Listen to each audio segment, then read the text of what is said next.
The Tennis Gambling Podcast on the Sports Gambling Podcast Network is brought to you by Edge Boost. Bank gamble for better. Sign up today. Edge that bet with Record SGPN to get a $25 deposit match bonus. And welcome, everybody, to the Tennis Gambling Podcast here on the Sports Gambling Podcast Network. It is currently Saturday afternoon, May 17th, around 2 p.m. Eastern Time. I'm your host, Scott Reichel, once again going solo for this pod. Time to get into the breakdown of the final in Rome between Alcaraz and Sinner. So there's going to be a fun installment there of their rivalry. Looking forward to it. Before we get into the match that's going to be taking place on Sunday, by the way, not today. So we are going to be breaking it down about a day early, which is fine. Do want to recap what happened in the last episode and what happened in the semifinals. Overall, not a good episode for us. Ended up losing the lock and dog for the lock. We had a very weird loss with Paul team total under 8.5 at minus 148. Pretty weird because Paul won the first set 6-1. Then Sinner won the second set 6-0. So he randomly had some life. In fact, Sinner won 9 games in a row and took a 3-0 lead in the second set. Then Paul broke back, ended up seeing Sinner break again. So we needed Paul to lose the last couple games of the match, and he actually was on pace to do so, as he was down 15-40 in the 2-5 game. So we had 2 match points to win, and unfortunately, Paul fought off the break points and did end up holding before eventually losing 6-3 in the final set. So Paul finished with 9, had 2 match points there, the best player in the world, and unfortunately, Sinner ended up not converting those breakpoint chances and eventually did win a game later. Didn't help us, though, as we picked up a loss. Can't really call it a bad beat, though, because Paul did win the first set 6-1, and we somehow almost pulled off a miracle and won the under 8.5. But still, 2 match points after all, that's kind of frustrating. But picked up a loss there for the lock. For the dog, had Musetti team total over 11.5 at even money. Didn't get there, as Alcaraz did win in straight sets. Unfortunately, Musetti just seemed to have a couple of mental lapses. He no-showed the first, I'd say, 15 minutes of the match in the first set, and then eventually did find his footing, but then kind of fell apart into the back half of the second set. He was up a break in the first game, actually, of the second set, and he broke again. He was up 4-2 in the second set, so we actually were on pace to potentially win the second set. And then, unfortunately, Musetti fell apart. Alcaraz won the breaker, and Musetti finished with 9. I would say that once again, it was pretty annoying because Musetti had the break lead twice in the second set and choked it away both times. But either way, point is, it just didn't end up working out for Musetti. Alcaraz, I thought, played fine. Felt like Musetti, though, I don't really know what happened there. It was 4-2. And at that point, he just seemed to be really frustrated. He was very vocal. He was screaming a lot. Like, he was very, very, I'd say, tired of all the unforced errors he was making, which I understand. But at the same point, it felt like he kind of let himself unravel. And Alcaraz took the opportunity to sneak in and win the second set in the breaker as he won in straight sets. So either way, point is ended up losing the lock and dog plays. I'll get into, I'd say, greater detail of the matches from the semis in a second. For that, the reminder, you can help support the show by like, subscribing on YouTube. And a reminder, we also have the podcast available on Spotify or Apple. So if you want to listen to the podcast audio only, you can, because it's available there too. So don't forget to leave a rating and a review on Spotify or Apple. Don't forget to like, subscribe on YouTube. And a reminder, it's also available on Twitter if you follow the SGPN Twitter account. We do simulcast it there at the same time. Plus, a reminder, check out the merch store on the SGPN website. We have a lot of great Tennis Game Podcast merch with sweatshirts, t-shirts, and mugs. High quality, very affordable, different colors as well. Plus, a reminder, we have a discount right now on the merch store because we have a brand new line of merchandise. The D-Gens line of gear is live in the merch store. And to celebrate, we're taking 20% off everything in the merch store with the promo code D-Gens. So don't forget to check out the merchandise on the website and use code D-Gens for 20% off at checkout. Anyway, time to get into a bit of greater detail here for the recap of the semifinal matches. The Sinner one, once again, was extremely bizarre because you saw Paul jump Sinner, which nobody saw coming, as he won the first set in 28 minutes. He led 5-0 immediately, which was shocking. And then eventually Sinner was able to figure it out because he was able to win every game of the second set. It was really crazy because you ended up seeing a 6-1 Paul set and a 6-0 Sinner set be completed in less than an hour. We're 58 minutes in, and it was 1-1. So either way, you went to a third set. Sinner was up 3-0. At that point, you're wondering if it was going to be a repeat of the Ruud match, where the other guy just wouldn't even win a game at that point. And then eventually, Paul did break back. He made it somewhat interesting, I'd say, for about 5 minutes in the third set. And then eventually, Paul ended up getting broken again. Then he was able to fight off the 2 match points before losing eventually 6-3 in the final set. Honestly, props to Paul. I mean, Sinner seemed untouchable after beating Ruud 6-0, 6-1 off of his own title in Madrid, and Paul jumped him. Good for him. Paul, at the end of the day, we thought had no chance of winning. He ended up losing. Sinner was like a minus 800 favorite, minus 1,000 favorite. But Paul made Sinner work for it. And you know what? That is an achievement in itself. So Sinner ended up advancing. Now Italy has some actual interest in the final because they're rooting for Sinner to win as the home country guy. But either way, point is, we'll see if the Italians actually sweep this event because Paolini ended up winning the women's title against Goff on Saturday. So we'll see if the Italians can sweep. Either way, though, point is definitely seemed a bit interesting how the match unfolded. Sinner's movement did seem to compromise, though, as the match went on. Seemed like his hamstring was bothering him, or maybe a quad. He said after the match he had a blister issue from a couple rounds ago, and that was kind of impacting the movement he actually had. It seemed a bit more serious than that, than just the blister issue, so we'll see if he's going to play through it. He said that he should be 100%. I'm skeptical on the 100% part. He'll definitely play, but I could definitely tell that Sinner seemed to be grimacing at times, seemed to be reaching towards the hamstring - quad, and we'll see if that plays a factor if this turns into a war. But either way, nice job by Sinner for responding after getting punched in the mouth, and he was able to keep his unbeaten run going, which has gone for a long, long time. Either way, though, a point is Alcaraz, though, ended up also advancing into the final after beating Musetti in what was a pretty weird match. Alcaraz played well early. To be honest, Musetti was just terrible. So I feel like Alcaraz was just playing his normal, I'd say, game, and Musetti couldn't keep the ball in play. A lot of high drama in the first couple games of the match because you saw a deuce in the first 3 games of the match, which resulted in Alcaraz getting the break immediately. And Musetti almost got down a double break. He was able to fight off a couple breakpoint chances there in the third game. But Alcaraz opened up a massive lead. He was up 4-1 in the first set, ended up coasting from there as he won 6-3. Once again, though, a bunch of deuces, a lot of competitive tennis in terms of games. But unfortunately, I felt Alcaraz won every big point that was available to him. And you saw Musetti go up a break twice, ended up falling apart at the end of the set, and Alcaraz got the job done there in the breaker. So not really much else to break down. Thought Musetti was really just not that great, at least compared to how he was playing over the course of the entire event, and Alcaraz seemed to play fine. I wouldn't say Alcaraz played insanely well, but he played well enough, and Musetti just seemed to hit a bunch of unforced errors. Thought the shot selection, the point construction wasn't as solid as normal for, once again, Musetti. And Alcaraz got the job done because he is a top 2 player in the world. Anyway, that's going to wrap it up for the actual recap of the semis. Time to move on into the preview of the final, taking place on Sunday in Rome. Before we get into that, the reminder that we are brought to you by our sponsor, which is EdgeBoost, because they are the first ever bank account built for bettors, ensuring that all gambling transactions are approved. No usage fees, no imbalance, catch rewards as well are available. 100% approval for opening deposit. Sign up today at edgeboost.bet with the promo code SGPN. Deposit $25 in initial deposit. Edgeboost.bet, promo code SGPN. We're also brought to you by Bionic Fans because they just launched a new game mode of ladders. One of the 500 times your entry by watching your favorite players climb the ladder. Sign up for your new account as well with the promo code SGPN. Got a special pick and a first-time deposit offer up to 1K. Bonus cash on fantasy promo code SGPN. Welcome back, everyone, to the Tennis Game Podcast. Finish recapping what happened in the semis. Time to move on into the final between Alcaraz and Sinner.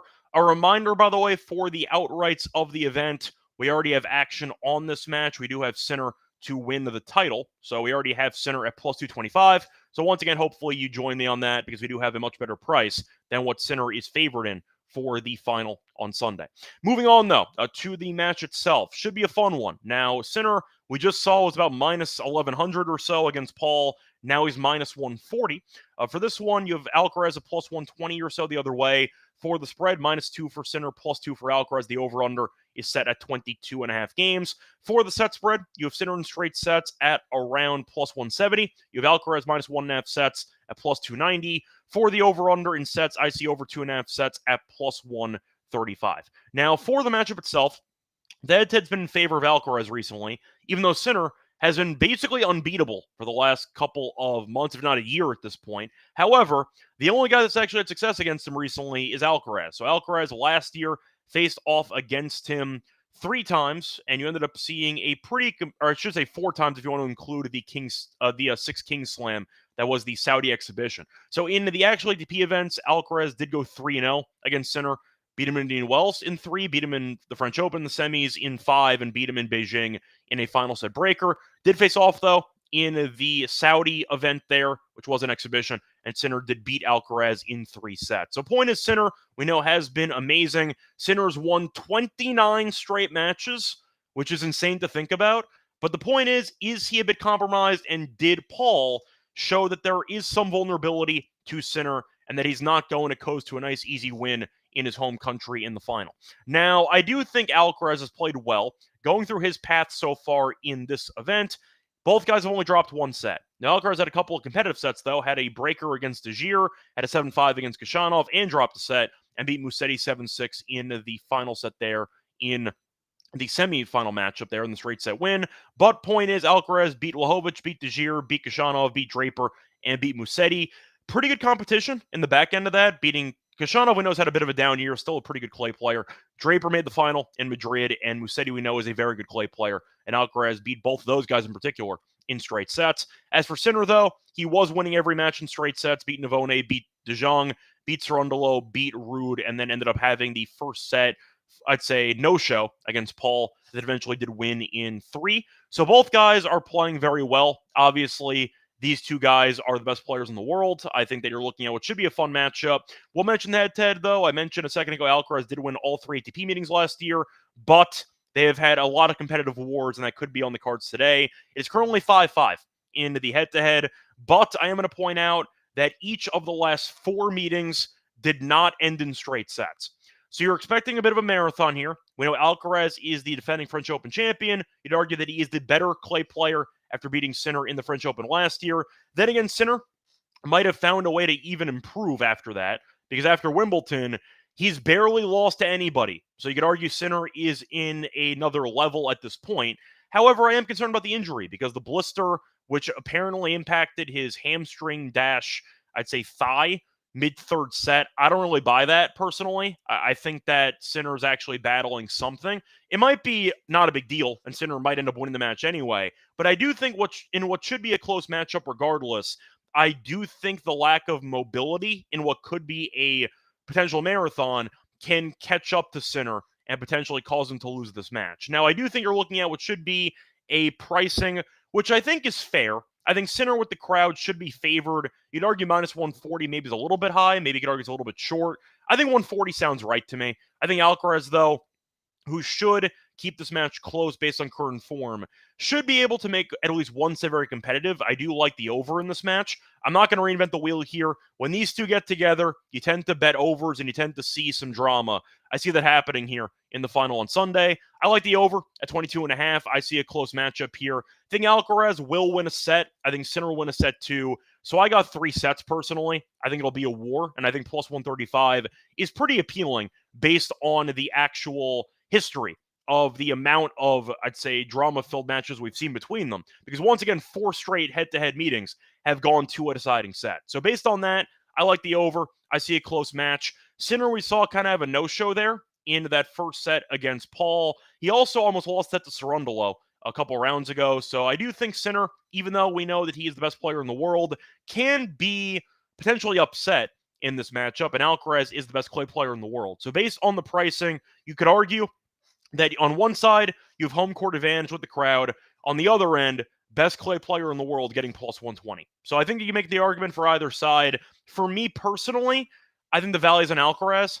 I just don't see any value on Sinner at minus 140, who may be somewhat compromised physically. And the fact that Alcaraz played okay against Musetti and still won in straight sets tells us that Alcaraz, we know, tends to bring his A game against Sinner. I think that he will play extremely well here. I think both guys will. I see a war just unfolding here. I think that you're going to see a 3-setter. So give me the over. And for that reason, I am going to go with the dog. I think Alcaraz can keep this close and maybe win it outright. If the injury to Sinner is more serious than he's making it, I'd say, out to be, then a potential 3-set marathon might actually work in favor of Alcaraz. So I don't mind the Alcaraz maybe 2-1 if you want to go for that angle, but it's always tricky to go for exact, I'd say, set outcomes. It is always tricky unless you want to go for the massive favorite winning in straight sets. I'm going to go with Alcaraz for value. I think Sinner, once again, we're rooting for because we have him at plus 225. But for this actual price of minus 140, I think Alcaraz is too good on clay to be plus 120 to anybody, especially after Sinner dropped the set to Paul. So for me, I'll go with Alcaraz for the value. I like the over, though. I think you'll see a close matchup that should be fun. and should be drama-filled. But give me Alcaraz to once again keep this match close, maybe win it outright for the value on this one. Anyway, that's going to wrap it up for the preview of the final in Rome on Sunday. Now it's time for the lock and dog plays. For that, the reminder that we're brought to you by our sponsor, Rhythm, because they're the home of AI bet picks and props, also available for the NBA playoffs, the MLB prop market, and for the WNBA as well. To dominate all those with Rhythm. You can also build your own model, very simple and easy to do. Try it for free for a week by using their 7-day free trial. And they also have some discount codes. For the monthly discount, use the promo code SGPN25 for a quarter off. And for the annual subscription, use the promo code SGPN50 for half off. So a reminder, you can use promo code SGPN25 or SGPN50 when you sign up at Rhythm, RATHMM. Also try out the free trial for a week by using the link, sportsgamepodcast.com/RATHMM. We're also brought to you by MyBookie.ag because they're the book of every sport. They have the NBA playoffs, the NHL playoffs, they have tennis, they have UFC, you name it. They have props in every game as well. They also are available in ton of locations. Use crypto for fast payouts, easy deposits, and a reminder, you can also use the link, MyBookie.ag, and when you sign up for your new account, use the promo code SGPN to get a 100% match up to 1K.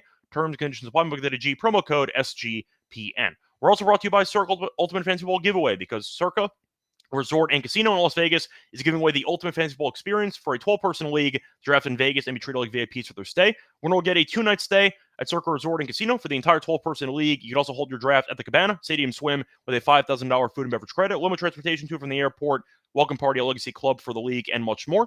Contest is from May 5th to June 30th, and you can enter at the link, sportsgamepodcast.com/circa, sportsgamepodcast.com/CIRCA. Welcome back, everyone, to the Tennis Game Podcast. Finished previewing the final on Sunday between Alcaraz and Sinner. Now it's time for the lock and dog plays.